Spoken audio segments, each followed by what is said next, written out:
Hoje a igreja celebra o primeiro domingo da Quaresma. O primeiro domingo da Quaresma é marcado pelas tentações de Jesus, onde nós encontramos em Mateus, capítulo 4, de versículo 1 a 11. As tentações de Jesus nós podemos encontrar nessa passagem bíblica de Mateus, as 3 tentações. O número 3 na Bíblia significa plenitude, significa totalidade. Então, o que é que significa essas tentações para a nossa vida? Quer dizer, abarca todas as tentações que nós podemos enfrentar no nosso dia a dia. E aí nós destacamos 3 lugares onde Jesus foi tentado. O primeiro lugar foi o deserto. O segundo lugar foi o pináculo do templo. E o terceiro lugar foi um monte muito alto. Vamos para o primeiro aspecto, o deserto. O deserto, no Antigo Testamento e também na vivência judaica, nós sabemos que lá nós encontramos muito animais ferozes. Mas também lá é um local de solidão, é um local de exclusão. Mas também pode ser considerado um local de encontro com Deus. Então, lá no deserto também, Jesus ele sai para se encontrar com Deus. É lá que ele vai fazer o seu retiro. E é aonde também ele é tentado. O segundo aspecto, o pináculo do templo. O templo representava o poder religioso para os judeus. Não somente poder religioso, mas também um poder político e econômico. Acreditava-se que na lenda judaica, que o Messias ele iria anunciar a sua missão a partir do pináculo do templo. Então é muito importante essa questão do próprio templo. O templo está em Jerusalém, na Cidade Santa.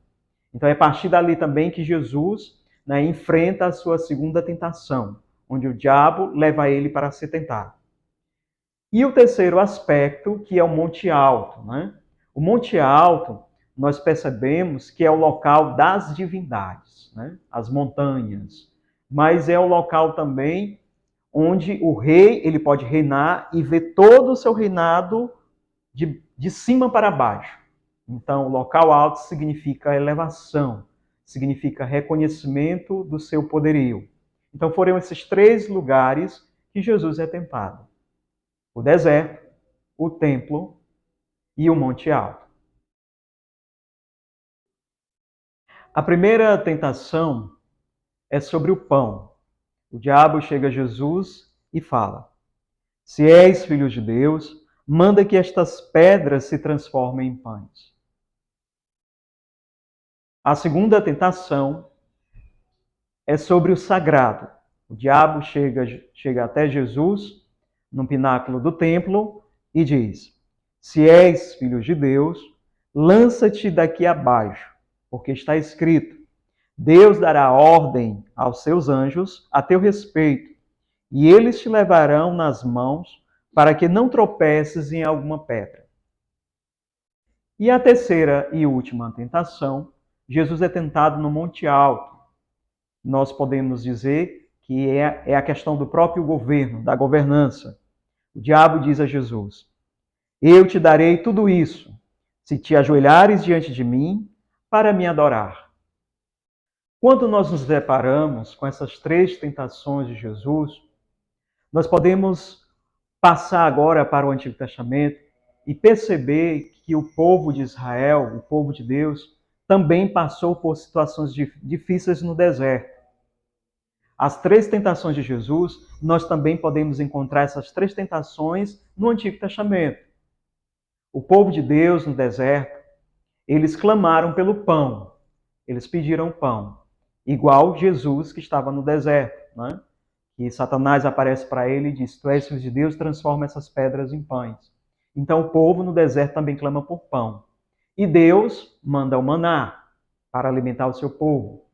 A segunda tentação que o povo de Deus passou no deserto, eles se revoltaram contra Moisés e contra Deus, porque para eles também estavam faltando água. Então eles pediram para que Deus fizesse um milagre e aparecesse água. Porque lá no Egito, onde eles estavam sendo escravizados, tinha comida e água. Então, essa é a segunda tentação.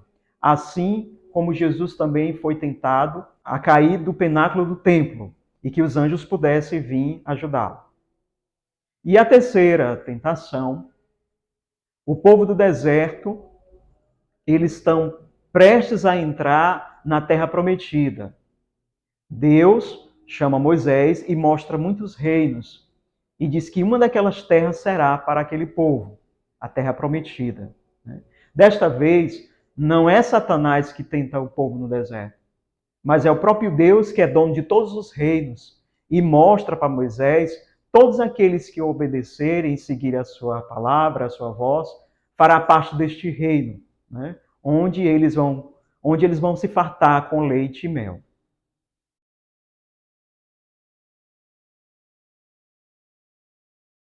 Percebendo essas três tentações de Jesus, qual é o sinal que nós podemos dar diante também das nossas próprias tentações? Olhando também todo o caminhar do povo no deserto, no Antigo Testamento, e as dificuldades que eles passaram, e Jesus no deserto, qual é a lição que nós podemos tirar para a nossa vida? O que nós podemos aprender com as respostas de Jesus diante das tentações? Então, o primeiro aspecto que nós podemos salientar é o aspecto do eu. Jesus, ele é tentado no deserto, o diabo aparece a ele e pede para que ele transforme as pedras em pães. E aí Jesus diz, não só de pão vive o homem, mas de toda a palavra que procede da boca de Deus. Quer dizer, a necessidade que Jesus estava sentindo ali era fome. Então, a necessidade fisiológica. Quantas pessoas por aí afora passam fome? Passam as necessidades físicas, passam as necessidades mais básicas. E a gente percebe que diante da nossa sociedade existe um grande exclusivismo de alguns. Algumas pessoas têm tantos e outras pessoas não têm nada. Mas também quando nós olhamos para essa questão do pão, não é o pão material somente, mas é tudo aquilo que está acerca da vida do ser humano. É o seu trabalho, o seu relacionamento familiar, as suas coisas pessoais, o seu eu. Então a primeira tentação, ela nos remete ao eu. Às vezes na nossa vida, nós queremos muitas vezes olhar só para aquilo que nós fazemos, para aquilo que nós damos importância, para aquilo que gira ao nosso redor. Quer dizer, eu sou o mais importante. Quando Jesus responde ao diabo que não só de pão vive o homem, mas de toda a palavra que procede da boca de Deus, Jesus dá ênfase na questão da intimidade com o próprio Deus. Então, como é importante nós olharmos para a nossa vida e percebermos que nós não estamos sozinhos. Nós não somos uma ilha. Nós precisamos de outras pessoas. Precisamos compartilhar. E aí nós lembramos também o próprio Jesus que estava passando fome no deserto, e que o diabo pede para ele transformar as pedras em pães. O próprio Jesus, mais adiante, vai transformar e vai fazer um sinal muito grandioso diante do seu povo, diante do povo de Deus. Ele partilha o pão, ele divide o pão, ele multiplica o pão para as multidões. Também encontramos Jesus partindo o pão na Santa Ceia, algo bastante importante também. É ali que Jesus se torna cada vez mais igual junto com os apóstolos, e que os apóstolos também se tornam igual a Jesus no sentido da humanidade, da partilha, e no sentido também de vivenciarem juntos as mesmas experiências. Então, eu não posso olhar apenas para mim, para as minhas necessidades, apenas para as minhas necessidades, mas eu devo olhar também para as necessidades do outro, saber partilhar, saber compartilhar, saber se doar. Esta é uma das primeiras tentações que também nós somos levados a enfrentar. Mas com a palavra de Deus, nós também temos essa capacidade de enfrentar o eu, o individualismo, o egocentrismo. A segunda tentação, nós nos deparamos com Jesus, que é levado pelo diabo para o pináculo do templo. Como eu havia dito, o templo é local religioso, mas também é o local do poder econômico e político. A partir desse momento, o diabo pede para que Jesus ele possa se jogar do pináculo do templo para baixo, onde os anjos de Deus irão protegê-lo. Qual é a intenção do diabo? A intenção do diabo é provar Jesus. Então, a tentação é provar Deus diante do nosso relacionamento. E quantas vezes a gente prova Deus realmente, né? A gente quer colocar Deus em questão. Por exemplo, se eu vou para uma rua e eu sei que naquela rua está acontecendo algo ruim, um tiroteio ou alguma coisa que possa me prejudicar, assim mesmo eu vou. E eu digo assim, não, eu vou porque Deus vai me proteger. Em que sentido Deus vai me proteger se eu estou sabendo que vai acontecer alguma coisa ruim, aí eu ainda me direciono para lá? Qual é o sentido? Em que sentido Deus vai me proteger? Quer dizer, eu estou colocando Deus à prova. Assim como o diabo coloca Jesus à prova, pedindo para ele cair do pináculo do templo. Quantas vezes nós queremos cada vez mais ser iguais a Deus? Tomar as nossas próprias decisões sem precisar de ninguém. E sem precisar também de ouvir a própria palavra de Deus. Isso acontece muitas vezes na nossa vida. Então, nosso relacionamento com Deus deve ser um relacionamento de intimidade, mas um relacionamento também de obediência. É preciso escutar Deus para saber o que é que Ele quer na nossa vida. E muitas vezes, quando nós tomamos decisões ou achamos que somos melhores do que os princípios de Deus, nós caminhamos por outros caminhos, menos os caminhos de Deus. Então é importante essa intimidade com Deus, reconhecer Deus acima de tudo e nos colocar diante dele. Não achar que o Senhor, ele sempre vai nos livrar de todos os males, enquanto eu me coloco diante desse mal que está diante de mim. Então é importante nós olharmos para nós mesmos e dizer, Senhor, me ajuda a eu ter um diálogo contigo, um diálogo de intimidade, de aproximação, de escuta, de respeito e também de obediência. A terceira tentação se refere ao outro, à minha vida pública, à minha vida política. Eu, enquanto ser humano, na sociedade. É a terceira tentação. Quando o diabo leva Jesus para o monte mais alto e mostra os reinos para ele, ele fala para ele, né? Se te ajoelhares diante de mim, eu te darei todos esses reinos. Né? E Jesus diz, não tentarás o Senhor teu Deus, mas só a ele servirás. E pede para que ele se afaste, né? Afaste-se, Satanás. Então, é importante, quando nós olhamos esse aspecto, o aspecto do outro, né? O aspecto da popularidade. Quantas vezes eu quero sempre estar no domínio? Sou eu que dito as normas, sou eu que quero fazer as coisas do meu jeito, sou eu que sempre estou à frente, sou eu que sempre quero governar. Diante dessa governança, diante deste domínio, isso é uma característica negativa, no sentido de que só eu tenho a última palavra. É importante quando nós olhamos para esta tentação e trazemos para a nossa vida. Diante da sociedade, como eu posso agir? Como eu posso ajudar? E não como eu posso estar à frente para poder fazer as coisas do meu jeito ou dominar tudo.